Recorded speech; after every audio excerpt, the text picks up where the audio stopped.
Ladies and gentlemen, William Barr recently was talking about expediting the release of federal prisoners because in those prisons, both the staff and inmates are sick and they're scared.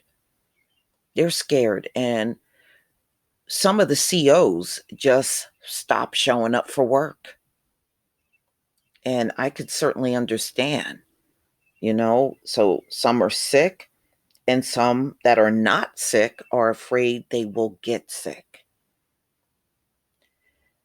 So they're going to have to release many of these prisoners in order to, control that environment. You got everybody packed on top of each other in these jails, which makes it a terrible combination for them to get CV. You know, America loved to overcrowd prisons, and that is a big problem in this kind of climate that's going on in the country. So this is NPR. They're all really afraid CV spreads in federal prisons. So federal prisons are wrestling with the rapid spread of CV at more than 24 facilities across the country in an outbreak that has already claimed the lives of at least 7 inmates and infected almost 200 more, as well as 63 staff.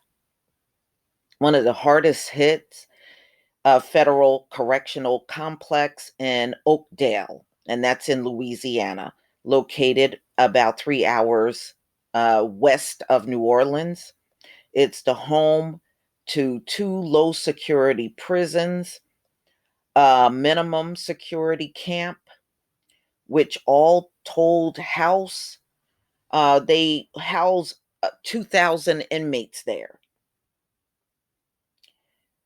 They're all really afraid. Argene Thompson, whose boyfriend, Brandon Levas, is an inmate at Oakdale Camp.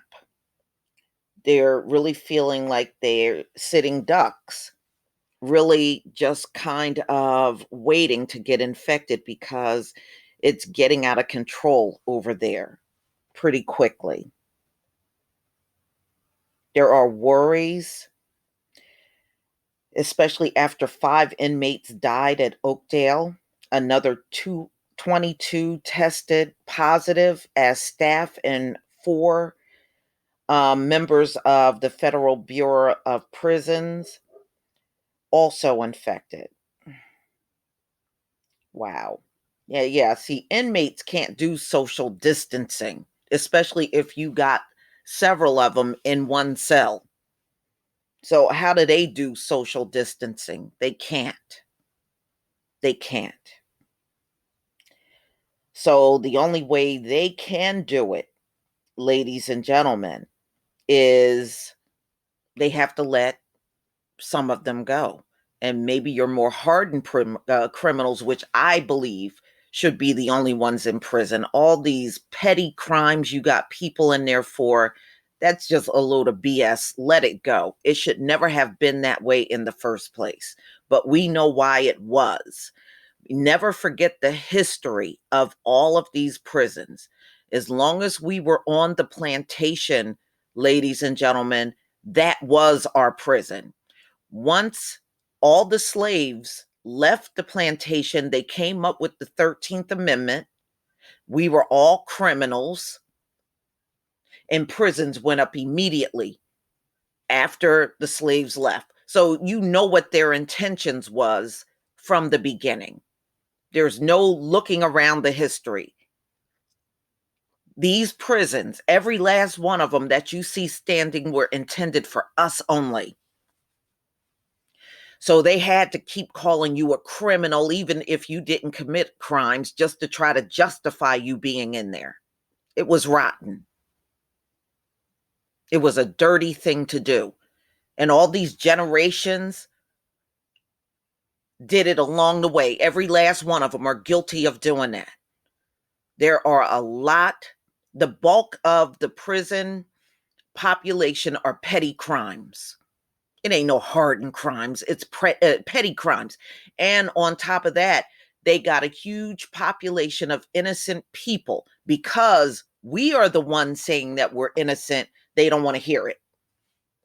This is why you see these a whole flood of exonerations every single year. So if they weren't putting a bunch of innocent people in, you wouldn't even see exonerations. That would be non-existent. But it's very prevalent in the United States. Literally every single day, you can go out and find a whole rash of different prisoner names that have been in there for astronomical years, and now they're being released decades later. And that's done deliberately too. That's done on purpose.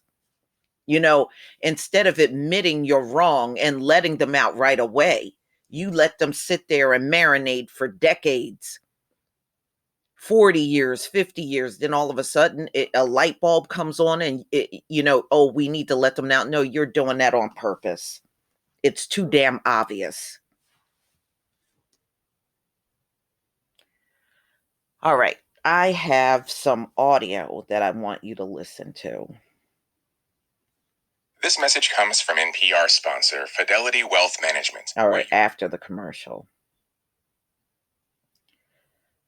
So I understand why they're all scared. They probably are the most at risk. They're all closed in. Spreading quickly through prisons. The Federal Bureau of Prisons says 138 inmates and 59 employees have tested positive, and at least 7 inmates have died. Here's NPR Justice correspondent Ryan Lucas with the story of one prison where things are especially bad. The Oakdale Federal Correctional Complex is about a 3-hour drive west of New Orleans. It has 3 low-security facilities and is home to almost 2,000 inmates. They're all really afraid. They feel like they're sitting ducks, really, just kind of waiting to get infected because it's getting out of control over there pretty quickly. That's Arjan Thompson. Her boyfriend, Brandon Libas, is an Oakdale inmate. They're in touch on a daily basis via email and phone. She says Libas is usually pretty stoic, but last week that changed. Brandon sounded really, really panicked, just terrified that he might die in there, and he's like, I'm not going to die like this. Those worries are not unfounded. 5 inmates at Oakdale have died from COVID-19. 22 have tested positive, as have 4 staff, according to the Bureau of Prisons. A week ago, the Bureau announced a 14-day lockdown at all federal prisons to try to slow the virus's spread. Inmates are to be confined to their cells. But for Libas and the 140 or so others at his facility, there are no cells to be locked in. They sleep in barrack-style buildings in bunk beds set about 3 feet apart. Again, Thompson. So there's 2 rooms with 70 bunks, and all night long he has a hard time sleeping because of the coughing. Her boyfriend, she says, is diabetic and has acute pancreatitis, underlying health conditions that compound their fears. Carla Lunsford is in the same situation. She worries about her son, Donald Fugit, who's an inmate in another part of Oakdale. He's worried, and I'm worried because Donald has a birth defect. One of his lungs is smaller than the other. He has had some asthma problems from that. He's told her that he fears catching the virus from the guards, who rotate among all parts of the Oakdale complex. He says guards sometimes wear masks, and sometimes they don't. The drumbeat of confirmed cases and deaths out of Oakdale make her nervous. It's just getting scarier and scarier by the minute, you know. Attorney General William Barr on Friday ordered the Bureau of Prisons to shift more inmates to home confinement and speed up the release of high-risk inmates, particularly those at Oakdale and 2 other hard-hit facilities. That has raised hopes for an early release. But Oakdale inmates are not alone in their fears. The prison staff are also scared right now. Ronald Morris is a maintenance worker at Oakdale and the president of a local prison workers union. We are the epicenter of the pandemic for the Bureau. According to the union's tally, Oakdale is even harder hit than the Bureau's statistics suggest. Morris says that as of Sunday, 25 inmates had tested positive, including the 5 who have died. More are waiting on results.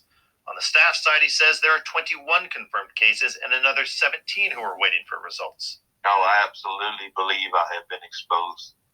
I believe it would be safe to say that 80% of the staff out there have been exposed. Already, the toll from the virus has forced staff to work double shifts. Morris says his biggest fear is catching the virus and taking it home to his wife and 3 teenage kids. He says he does what he can to try to prevent that. When he gets home every day, he kicks his boots off outside and sprays them with Lysol.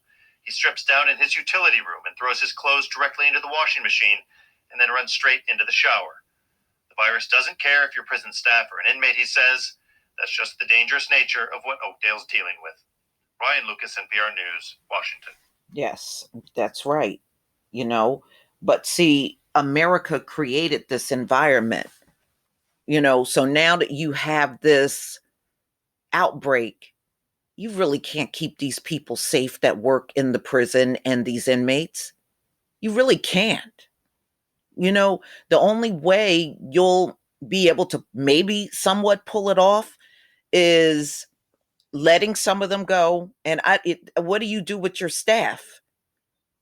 Everybody in America is not trained to be in a prison.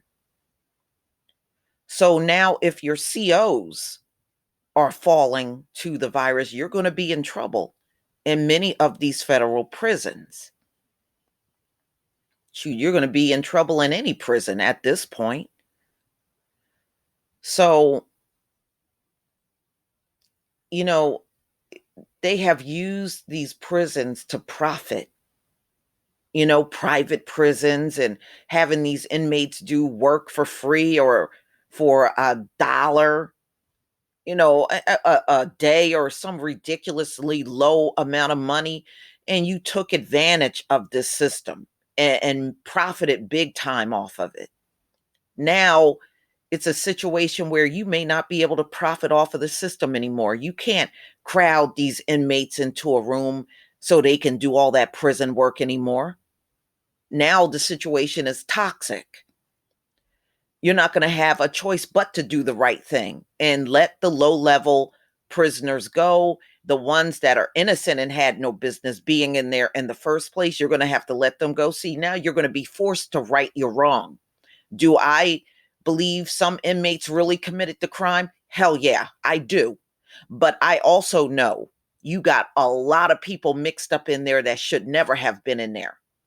But see, this is what you get when you run a system where cops can plant drugs on people, they can plant guns, they can falsify a police report, and they can get away with all of this. And then juries convicting people based on race and not doing it the right way.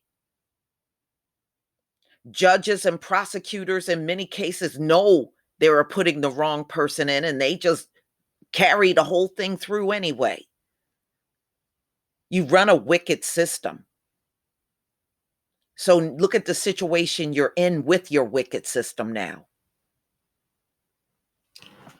Well, that's for you to figure out. You created the shit, now you figure it out. This came out of the minds of those with high IQs, ladies and gentlemen. So it is up to them to fix this situation now that CV is spreading across these jails. Please leave your comment and subscribe. Don't forget to hit on the notification bell, and I'll see you on the next video. Peace, family.